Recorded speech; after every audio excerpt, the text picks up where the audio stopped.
শীতের এক সন্ধ্যা, কটি লোক একটি চায়ের দোকানে চিন্তিত মুখে বসে আছে। কিছু একটা বিষয় নিয়ে যে তারা ভাবছে তা তাদের চোখ মুখ দেখে বুঝতে অসুবিধা থাকে না। কালকে থেকে তো গ্রামের শেষের দিকে কাজ শুরু হচ্ছে, কি যে হবে তাই তো ভাবছি। ভেবে তো সবার মাথা খারাপ হয়ে যাচ্ছে, সাথে প্রাণের ভয়ও কাজ করছে। লোক দুটির কথা শুনে তুলনামূলক একটা বয়স্ক লোক বলে ওঠে, আজকে সকালে তো আমি জমিদার নিধিচরণের বাড়িতে গিয়েছিলাম। জমিদার মশাই কি বললেন আপনাকে? আপনি আর জমিদার মশাই তো একই বয়সী আর বন্ধুও বটে। আপনি বললে তো নিশ্চয়ই জমিদার মশাই কাজ বন্ধ করার হুকুম দিতেন। সে কথা কি আমি বলিনি? আজকে যখন সকালে জমিদার বাড়িতে গেলাম, নিধিচরণ, কালকে থেকে তো জঙ্গলের পিছনের কাজ শুরু হয়ে যাচ্ছে, আর ওই কাজ শুরু হলেই তো অনেকের জীবনে বিপদ নেমে আসবে। ওই না না, একদম ওই নাম নিস না। ও যে বড় ভয়ঙ্কর। ওর জন্য আমার পরিবার অনেক বিপদ দেখেছে, কিন্তু আমি আর করবই বা কি? কেন পারবি না? জঙ্গলের পিছনের ওই জমি তো তোদের। তুই মানা করলে নিশ্চয়ই কাজ বন্ধ হয়ে যাবে। বন্ধু আমার, কাজ বন্ধ করানোর চেষ্টা কি আর করিনি ভাবছিস? অনেকভাবেই চেষ্টা করেছিলাম। ওই জমি এককালে আমাদের ছিল, এখন ওটা সরকারের অধীনস্থ। আর তার থেকেও বড় কথা, ওখান দিয়ে রাস্তা তৈরির কাজ শুরু হচ্ছে, যেটা তৈরি শেষ হলে মাধবপুর গ্রামের অনেক উপকার হবে। মাত্র ঘণ্টাখানেকের মধ্যেই শহরে পৌঁছে যাবে। সবই তো বুঝতে পারছি, কিন্তু গ্রামের অনেকেই না জানলেও বা দেখলেও তুই আর আমি তো জানি, আর দেখেওছি যে ওখানে কত বড় বিপদ লুকিয়ে আছে। তা তো অবশ্যই জানি, আর মনেও আছে। আমার পরিবারই তো পরোক্ষভাবে সেই বিপদ ডেকে এনেছিল, কিন্তু এখন আমি চাইলেও কিছু করতে পারছি না। বয়স্ক লোকটির তার আর জমিদার ওরফে নিধিচরণের হওয়া কথাবার্তা শেষ করে। উপস্থিত সকলেই কেবল দীর্ঘ নিঃশ্বাস ফেলে, আগত বিপদের ভয়াবহতা বোঝার চেষ্টা করে। কোথায় গেলে শুভমিতা? ঘরে ঢুকে বেশ একটা আনন্দ নিয়ে কথাগুলি বলে। শুভমিতা রান্নাঘর থেকে বেরিয়ে এসে বলে, কি হলো? অমন ভাবে আমাকে ডাকছো কেন? তুমি কদিন ধরেই বলছিলে যে বাড়িতে আর ভালো লাগছে না, তাই তোমার জন্য ঘোড়ার বন্দোবস্ত আজকে নিজেই এসে ধরা দিল। পরশুদিন সেখানে যেতে হবে। ঘুরতে যেতে হবে? কোথায় সেটা তো বলো। আজকে অফিসের বস হঠাৎ আমাকে ডেকে বলল দিন সাতেকের জন্য মাধবপুরে যেতে হবে। সেখানে নতুন রাস্তা তৈরির কাজ শুরু হবে, তাই জঙ্গল সাফাই হবে। তার তদারকি বা সুপারভাইজ করার জন্য আমাকে ওখানে যেতে হবে। একদম গ্রাম্য পরিবেশ, দেখবে তোমারও ভালো লাগবে। শুনে তো ভালোই মনে হচ্ছে। ওখানে থাকার বন্দোবস্ত হয়ে গেছে? তা নিয়ে চিন্তা নেই। খবর পেয়েছি কাজের জায়গা থেকে কিছুটা দূরেই সরকারি একটা কোয়ার্টারে থাকার বন্দোবস্ত আছে। আর জঙ্গলটা নাকি খুব গভীর নয়, অল্পই কাজ। তবে তবে কি? থেমে গেলে কেন? বিষয়টা তো পুরোটা জানি না, তবে শুনেছি জঙ্গলটা নিয়ে নাকি সেখানকার মানুষদের মধ্যে কিছু অন্ধবিশ্বাস আছে। অন্ধবিশ্বাস? কেমন অন্ধবিশ্বাস? আর কি নিয়েই বা? পরিষ্কার তো জানতে পারিনি, তবে যতটা খবর পেলাম তা হলো কাল ডাকিনি। কাল ডাকিনি? তা তো আমিও জানি না। ঠিক আছে, বাদ দাও, কদিনের তো ব্যাপার, কাজ মিটলেই চলে আসবো। আর তোমার একটু মাইন্ড চেঞ্জ হয়ে যাবে, সমস্যা নেই। কাল ডাকিনি নামটা বেশ ইন্টারেস্টিং লাগছে। ওখানে গিয়ে খবর নিতে হবে। তুমি লেখিকা মানুষ, ওই কালডাকিনী না কী সব কাল্পনিক নাম তা দিয়ে গল্প বা উপন্যাস লিখে ফেলো।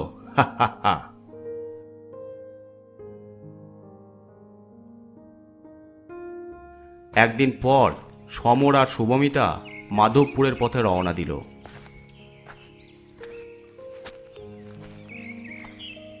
মাধবপুরে যখন সমর আর শুভমিতা পৌঁছায় তখন দুপুর।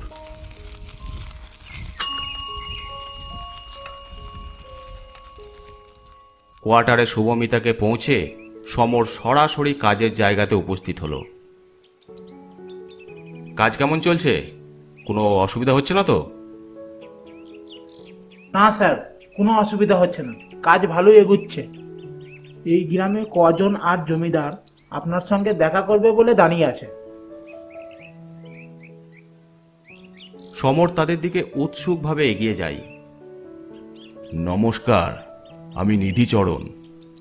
আপনার সাথে একটা জরুরি কথা বলতে চাইছি। আপনারা শুনলাম আমার সাথে কথা বলতে চাইছেন। আপনিই তো এই গ্রামের জমিদার, অবশ্যই বলুন কি বলতে চান। আপনাদের ভবিষ্যতের সুবিধার জন্যই এই কাজটা হচ্ছে, তাই আপনাদের সহযোগিতা কিন্তু একান্ত কাম্য। অবশ্যই সরকার আমাদের অনেক দিনের ইচ্ছে পূরণ করতে চলেছে। রাত বিরেতে গ্রামের মানুষের শহরে যাবার দরকার পড়লে ভীষণ বিপদ হতো।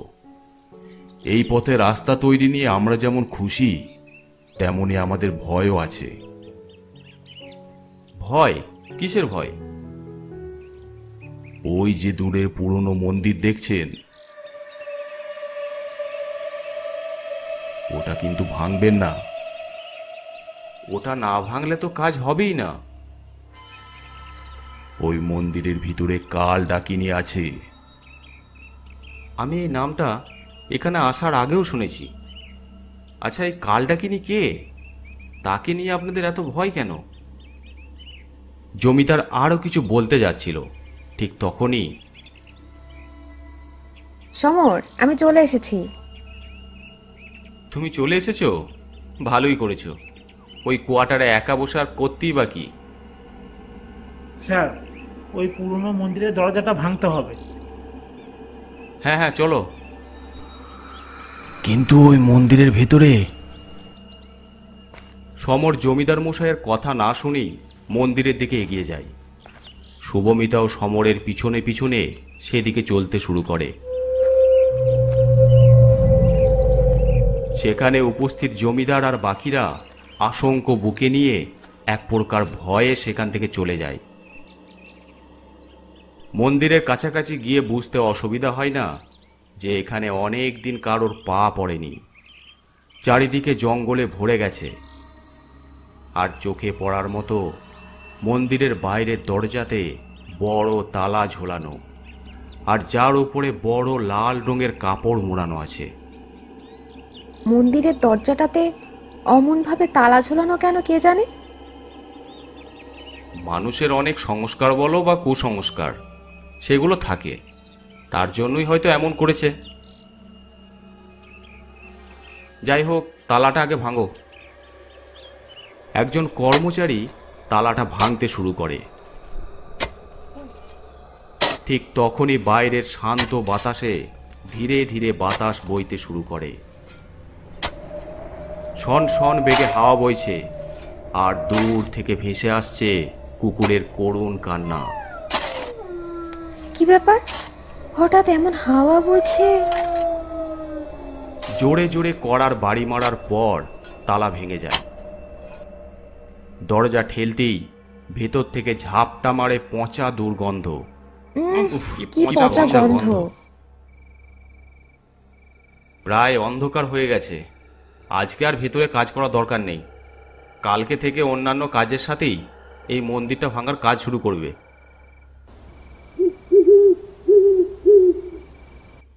সমর, চলো না একবার মন্দিরের ভিতরটা ঘুরে আসি। অন্ধকারে কি দরকার ভেতরে যাওয়ার? তুমি দাঁড়াও, আমি একবার ঘুরে আসি। না না, একা ভেতরে যেও না, আমিও যাচ্ছি, চলো। তত সময়ে বাইরে অন্ধকার নেমে এসেছে। সমর আর শুভমিতা মোবাইলে টর্চ জ্বালিয়ে মন্দিরের ভিতরে যায়। টর্চ ঘুরিয়ে একবার চারপাশটা দেখে নেয়। ভিতরের দৃশ্য মোটেও সুখকর নয়।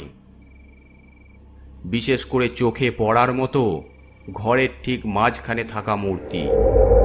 কোনো মূর্তি যে এতটা ভয়ঙ্কর হতে পারে তা চোখে না দেখলে বিশ্বাস করা যায় না। গাঢ় কালো বর্ণের গায়ের রং, সাপের মতো চুল, কালো চোখ আর হাঁ করা মুখ, যার দুপাশে বেরিয়ে আছে দাঁত। দেখে মনে হচ্ছে যেন বিশ্বব্যাপী সকলকে নিমেষে গিলে ফেলবে। এটাই কি তবে কালডাকিনী? কি ভয়ঙ্কর চেহারা! এখানে রাতে থাকাটা ঠিক হচ্ছে না, চলো এখান থেকে। হ্যাঁ, তাই চলো।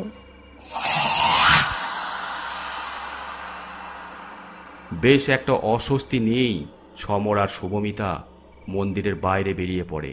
সমর একজন কর্মচারীকে বলে, তোমার থাকার বন্দোবস্ত হয়েছে তো ঠিকঠাক? হ্যাঁ স্যার, সব ঠিক হয়ে গেছে। আচ্ছা, আর একটা কথা, রাতে জিনিসপত্র পাহারা দেওয়ার জন্য এখানে যারা থাকবে তাদের অবশ্যই বলে দিবে মন্দিরের দিকে যেন না যায়। তারপর সমর আর শুভমিতা সেখান থেকে চলে যায়।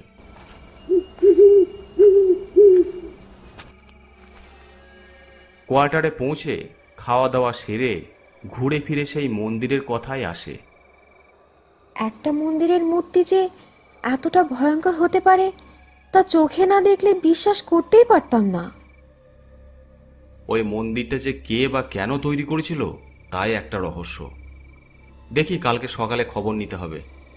ঠিক আছে, এখন শুয়ে পড়ো, অনেক রাত হয়ে গেছে। শীতের রাত অনেক গভীর হয়েছে, চারিপাশ শান্ত। মন্দিরের বাইরে কাজের জায়গাতে দুটি লোক পাহারা দিতে দিতেই ঘুমে মগ্ন। হঠাৎ একটা বিকট হাসির শব্দে দুজনের ঘুম ভেঙে যায়। একটা হাসির শব্দ এলো না? আওয়াজটা তো ওই মন্দিরটা থেকেই আসছে। চল তো ওখানে গিয়ে একবার দেখি চোর এলো নাকি। কিন্তু মন্দিরে যেতে মানা আছে তো। আরে ধুর, আগে গিয়ে দেখি না কি আছে। আবার ভেসে আসে এক বিকট হাসির আওয়াজ। তারা দুজন টর্চ হাতে মন্দিরের দিকে এগিয়ে যায়। ধীরে ধীরে মন্দিরের ভিতরে ঢুকে টর্চের আলো মূর্তির ওপর ফেলতেই চমকে ওঠে। কোথায় মূর্তি, তার বদলে জীবন্ত এক ভয়ঙ্কর চেহারা, যা আরো ভয়ঙ্কর হয়ে উঠেছে মুখের দুপাশে লেগে থাকা রক্তে। এসেছিস তোরা? কতদিন মানুষের কাঁচা মাংস আর তাজা রক্ত খাইনি। আয় এদিকে আয়।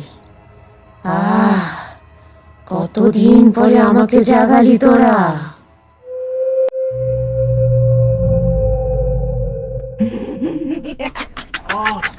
ছেড়ে দাও আমাকে, ছেড়ে দাও। একজনের ঘাড় ধরে আলাদা করে দেয়। লোকটির গলা থেকে রক্ত স্রোতের মতো বের হতে থাকে। ভয়ঙ্কর সেই চেহারা রক্ত পান করতে থাকে। সেই স্বাদ! এ কি, এ তো কালডাকিনী। এই দৃশ্য দেখে অন্য লোকটির হাত থেকে টর্চ পড়ে যায়।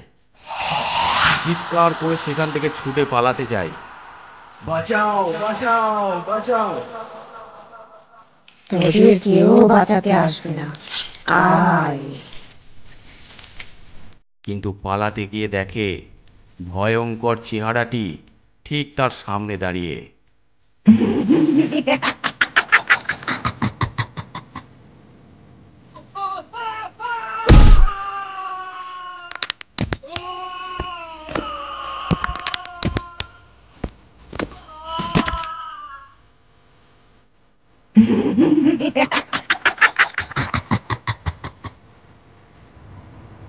পরের দিন সকালে দুটি ছিন্ন ভিন্ন দেহ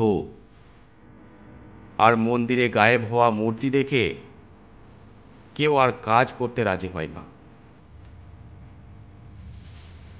চিন্তিত মুখে দাঁড়িয়ে থাকা সমর আর শুভমিতার কাছে এগিয়ে আসে জমিদার নিধিচরণ। আপনাকে আগেই বলেছিলাম মন্দির খুলে কাল ডাকিনীকে না জাগাতে। এই কালডাকিনী কে? কি তার ইতিহাস? মাথা নিচু করে জমিদার বলেন, এর জন্য আমার পরিবার দায়ী। আজ থেকে বহু বছর আগের ঘটনা। শুক্র রাজ্য বারবার আক্রমণ করাতে মাধবপুর কোণ ঠাসা হয়ে পড়তে থাকে। আমার দাদু বীরেনচরণ এক তিব্বতী লামার খবর পায়। আপনার এই রাজ্যকে কেবল রক্ষা করতে পারে নিকায়চু।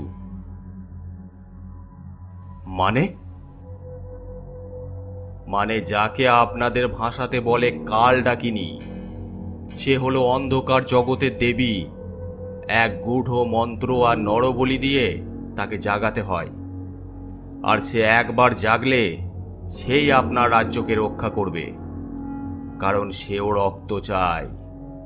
আপনার রাজ্যের কাছাকাছি কেউ এলেই কাল ডাকিনী তাকে মেরে ফেলবে। তার জন্য আগে কাল ডাকিনীর মন্দির তৈরি করতে হবে, আর পরিস্থিতি ঠিক হলে সেই মন্দিরই আবার মন্ত্র দিয়ে কাল ডাকিনীকে অন্ধকার দুনিয়াতে পাঠাতে হবে। এইভাবেই মাধবপুর রক্ষা পায়। কোনো রাজ্য ভয়ে আর কোনোদিন আক্রমণ করার সাহস পায়নি।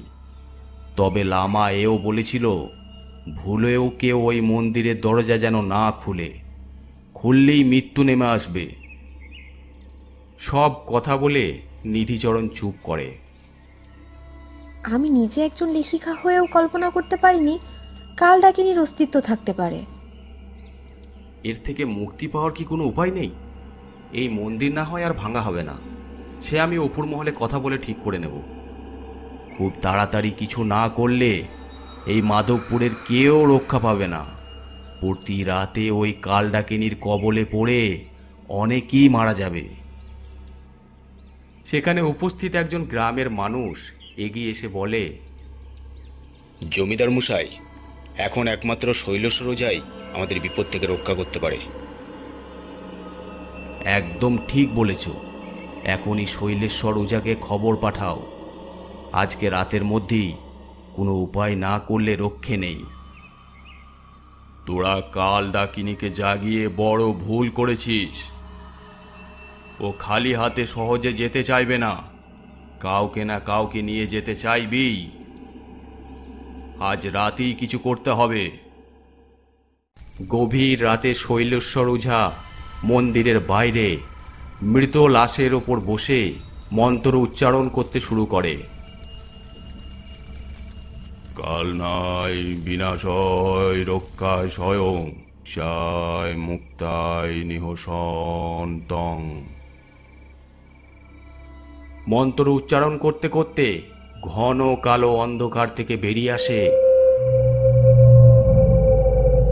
এ কি তুমি? আমি ওরফে শুভমিতা।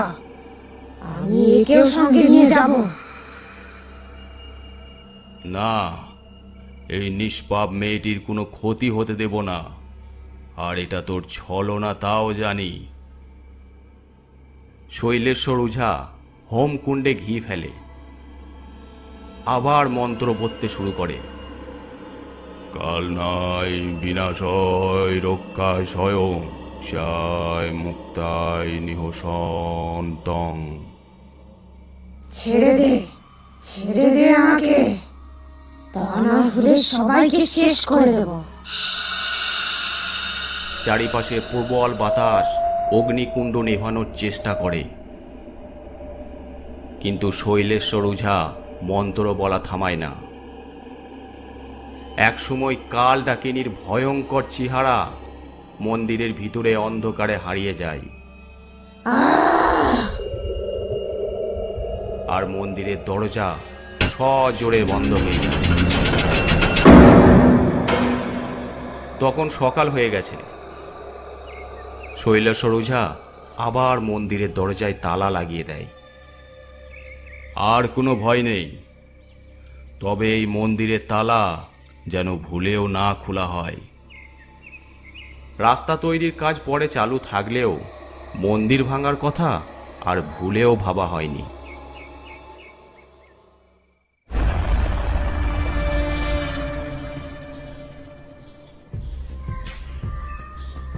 আজকের গল্পটি আপনাদের কেমন লাগলো অবশ্যই কমেন্ট করে জানাবেন। আর যদি ভালো লেগে থাকে অবশ্যই চ্যানেলটি সাবস্ক্রাইব করে দেবেন। আর আপনারা যারা গল্প পাঠাতে চান আমাদের ফেসবুক পেজে ইনবক্স করে পাঠাতে পারেন, অথবা আমাদেরকে মেল করতে পারেন। এছাড়াও আমাদের ইনস্টাগ্রাম আইডি আছে, আপনারা ফলো করে নিতে পারেন। সব কিছুর লিঙ্ক ডিসক্রিপশন বক্সে দেওয়া আছে।